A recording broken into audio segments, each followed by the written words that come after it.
নমস্কার। আমি আমার পরমেশ্বরকে প্রণাম জানিয়ে এবং আমার দর্শক ও শ্রোতা বন্ধুদের নমস্কার জানিয়ে আমি আজকের পাঠ শুরু করব। ওং নমো ভগবতে বাসুদেবায়, ওং নমো ভগবতে বাসুদেবায়, ওং নমো ভগবতে বাসুদেবায়। আমার শ্রোতা ও দর্শক বন্ধুদের নমস্কার জানিয়ে আজকের আমি পাঠ শুরু করছি। আজকের আমি 6 অধ্যায় অভ্যাস যোগ পাঠ করব।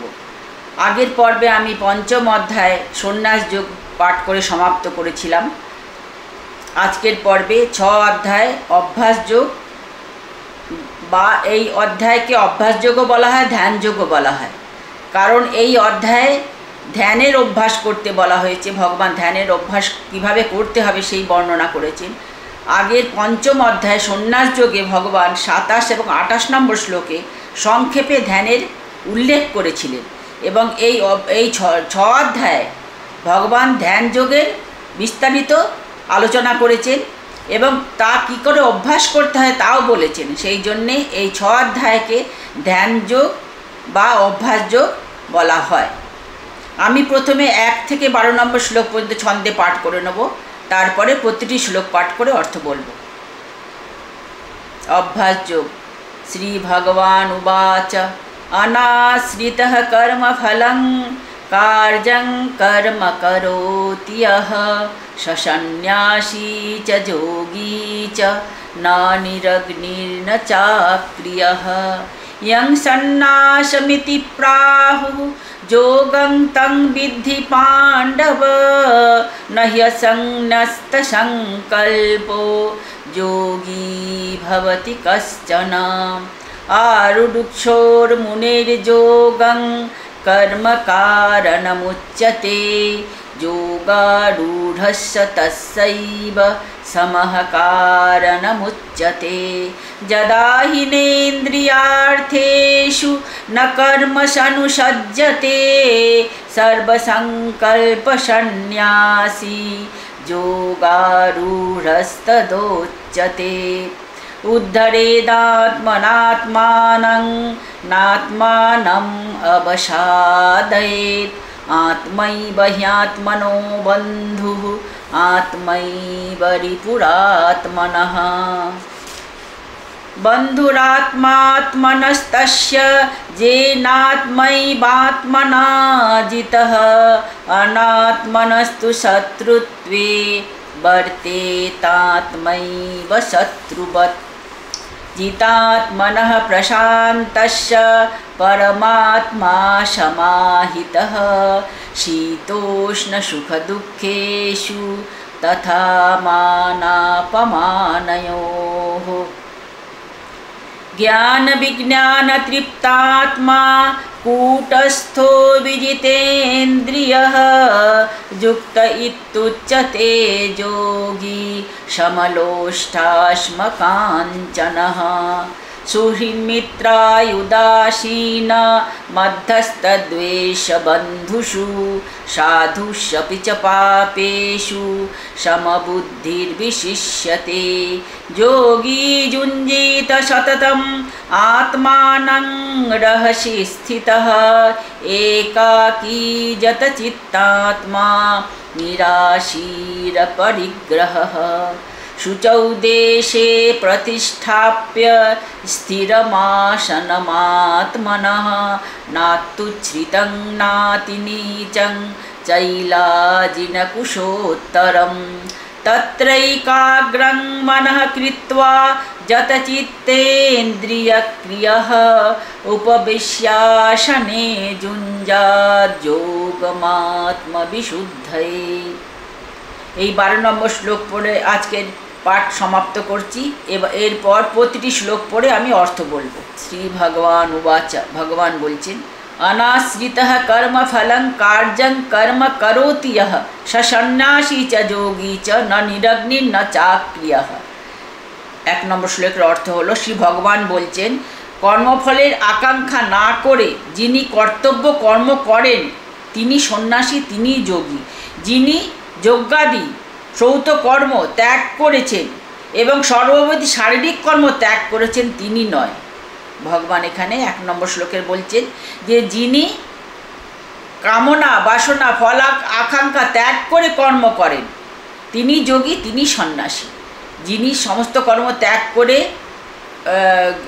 অগ্নিহত্যাদি ত্যাগ করে আগুন স্পর্শ করব না, ভিক্ষাবৃত্তি করে জীবন কাটিয়ে আমি সাধনা করব, ভগবান এখানে বলছেন যে যিনি আকাঙ্ক্ষা ত্যাগ না করলে তিনি ত্যাগী হন না, সন্ন্যাসী হন না। সব থেকে প্রথমে সর্বত্র আগে আকাঙ্ক্ষা কামনা বাসনা এইগুলি ত্যাগ করা প্রয়োজন। এই প্রথম শ্লোকে ভগবান তাই বললেন। দ্বিতীয় শ্লোক পড়ছি। यं सन्न्यासमिति प्राहुः योगं तं विद्धि पाण्डव न ह्यसंन्यस्तसंकल्पो যোগী भवति कश्चन। 2 নম্বর শ্লোকের অর্থ বলছি। হে পাণ্ডব, যাকে সন্ন্যাস বলে তাকেই যোগ বলে জানবি, কেননা সংকল্প ত্যাগ না করলে কেহই যোগী হতে পারে না। 3 নম্বর শ্লোক পড়ছি। আরূঢ়োর মুনির যোগং কর্ম কারণমুচ্যতে যোগারূঢ়স্য তস্যৈব সমঃ কারণমুচ্যতে। 3 নম্বর শ্লোকের অর্থ বলছি। যোগে আরোহণের ইচ্ছুক যে মুনি, তার পক্ষে নিষ্কাম কর্মযোগই সিদ্ধির কারণ। যোগারূঢ় হলে চিত্তে সমতায় ব্রাহ্মী স্থিতে নিশ্চল থাকিবার কারণ। অর্থাৎ আর একটু আলোচনা করে নিই যে যিনি যোগে আরূঢ় হতে ইচ্ছুক যে মুনি, যে সাধক, তাকে নিষ্কাম কর্মযোগের মধ্যে দিয়েই সেই সাধনার পথে এগুতে হবে। নিষ্কাম কর্ম না করলে কেউ এই পথে একটু এগুতে পারে না, এবং তার চিত্তের সমতা, সে সমভাবাপন্ন হবে, সর্বক্ষেত্রে সে সমভাবাপন্ন হবে। সেই সমভাবাপন্ন চিত্তই ব্রাহ্মী স্থিতি তাকে নিশ্চল থাকবার জন্যে, তার লক্ষ্য নিশ্চল থাকা। এই ব্রাহ্মী স্থিতিতে নিশ্চল থাকা একমাত্র লক্ষ্য কি হচ্ছে? চিত্তের সমতা। চিত্তের সমতাই এই ব্রাহ্মী স্থিতিতে নিশ্চল থাকবার কারণ হয়। 4 নম্বর শ্লোক পড়ছি। যদা হি নেন্দ্রিয়ার্থেষু ন কর্ম সনুসজ্জতে সর্বসংকল্প সন্ন্যাসী যোগারূঢ়স্তদোচ্যতে। 4 নম্বর শ্লোকে ভগবান বলছেন, যখন সাধক সর্বসংকল্প ত্যাগ করে রূপ রসাদি ইন্দ্রিয় ভোগ্য বিষয় এবং কর্মে আসক্ত হন না, তখন তিনি যোগারূঢ় বলিয়া কথিত হন। 5 নম্বর শ্লোক পড়ছি। উদ্ধরে দাত্মনাত্মানং নাত্মানম অবসাদয়েৎ আত্মৈব হ্যাত্মনো বন্ধু আত্মৈব রিপুরাত্মনঃ। 5 নম্বর শ্লোকের অর্থ বলছি। আত্মার দ্বারা আত্মাকে বিষয়কূপ থেকে উদ্ধার করবে, আত্মাকে অবসন্ন করবে না বা নিম্ন দিকে যেতে দেবে না, কেননা আত্মাই আত্মার বন্ধু, আত্মাই আত্মার শত্রু। অর্থাৎ এইটা একটু আলোচনা করে নিই। আত্মার দ্বারা আত্মাকে উদ্ধার করবে, আত্মাকে বিষয়মুখী হতে দেবে না, বিষয় থেকে মুক্ত করে আত্মাকে উদ্ধার করবে, আত্মাকে অবসন্ন করবে না, আত্মাকে নিম্ন দিকে যেতে দেবে না। আত্মাই আত্মার বন্ধু, আত্মাই আত্মার শত্রু। 6 নম্বর শ্লোক পড়ছি। বন্ধুরাত্মাত্মনস্তস্য যেনাত্মৈবাত্মনাজিতঃ অনাত্মনস্তু শত্রুত্বে বর্তেতাত্মৈব শত্রুবৎ। 6 নম্বর শ্লোকে ভগবান বলছেন, যে আত্মা দ্বারা আত্মা বশীভূত হয়েছে সেই আত্মাই আত্মার বন্ধু, এবং যে আত্মাকে বশীভূত করতে পারেনি, অজিতেন্দ্রিয়, সেই আত্মাই অপকারে পবিত্র হয়ে আত্মার শত্রু হয়ে যায়। অর্থাৎ যে আত্মার দ্বারা আত্মসংযম করতে পারা গেছে, আত্মসংযম হয়, সেই আত্মাই আত্মার বন্ধু। আর অসংযত চিত্ত ইন্দ্রিয়, সেই তার আত্মাই আত্মার শত্রু হয়। 7 নম্বর শ্লোক পড়ছি। গীতাত্মনঃ প্রশান্তস্য পরমাত্মা সমাহিতঃ শীতোষ্ণ সুখ দুঃখেষু তথা মানাপমানয়োঃ। 7 নম্বর শ্লোকে ভগবান বলছেন, জিতেন্দ্রিয় প্রশান্ত চিত্ত রাগদেশ শূন্য, সেই রাগদেশ শূন্য ব্যক্তির পরমাত্মা শীত গ্রীষ্ম সুখ দুঃখ মান অপমান প্রাপ্ত হলেও সমাহিত থাকে, অবিচলিত থাকে, শান্ত স্বরূপে অবস্থান করে। 8 নম্বর শ্লোক পড়ছি। জ্ঞান বিজ্ঞান তৃপ্তাত্মা কূটস্থ বিজিতেন্দ্রিয় যুক্ত ইত্যুচ্যতে যোগী সমলোষ্টাস্ম কাঞ্চন। 8 নম্বর শ্লোকে ভগবান বলছেন, যার চিত্ত শাস্ত্রাদি উপদেশজাত জ্ঞান ও উপদিষ্ট তত্ত্বের প্রত্যক্ষ অনুভূতির দ্বারা পরিতৃপ্ত, যিনি বিষয় সান্নিধ্য নির্বিকার, জিতেন্দ্রিয়, মৃতপিণ্ড পাষাণ সুবর্ণ, যাহা সমদৃশ্য, এই ব্যক্তি যোগসিদ্ধ। এইরূপ ব্যক্তি যোগসিদ্ধ, যোগী বলা হয়। 9 নম্বর শ্লোক পড়ছি। সুহৃন্মিত্রায়ুদাসীন মধ্যস্থ দ্বেষ বন্ধুষু সাধু সপি চ পাপেষু সমবুদ্ধি বিশিষ্যতে। 9 নম্বর শ্লোকের অর্থ বলছি। সুহৃৎ, মিত্র, শত্রু, উদাসীন, মধ্যস্থ, দেশ, বন্ধু, সাধু ও অসাধু, সকলের প্রতি যার সমান ভাব, সমবুদ্ধি, তিনি প্রশংসনীয়, অর্থাৎ যিনি সর্ববিষয় সকলের প্রতি রাগ দেশ শূন্য, তিনি শ্রেষ্ঠ। 9 নম্বর শ্লোকের অর্থ হয়ে গেল। 10 নম্বর শ্লোক পড়ছি। যোগী যুঞ্জিত সতত আত্মানং রহস্যি স্থিত একাকী যত চিত্তাত্মা নিরাশীর পরিগ্রহ। 10 নম্বর শ্লোকের অর্থ বলছি। যোগী একাকী কিভাবে যোগী বসবাস করবেন, কিভাবে উনি স্থান চয়ন করবেন সে কথা বলা হচ্ছে। যোগী একাকী নির্জন স্থানে থাকিয়া সংযত দেহ, সংযত চিত্ত, আকাঙ্ক্ষা শূন্য, পরিগ্রহ শূন্য হইয়া চিত্তকে সতত সমাধির অভ্যাস করাইবেন। কিভাবে সমাধির অভ্যাস করতে হবে সে কথা 10 নম্বর শ্লোকে বলা হলো।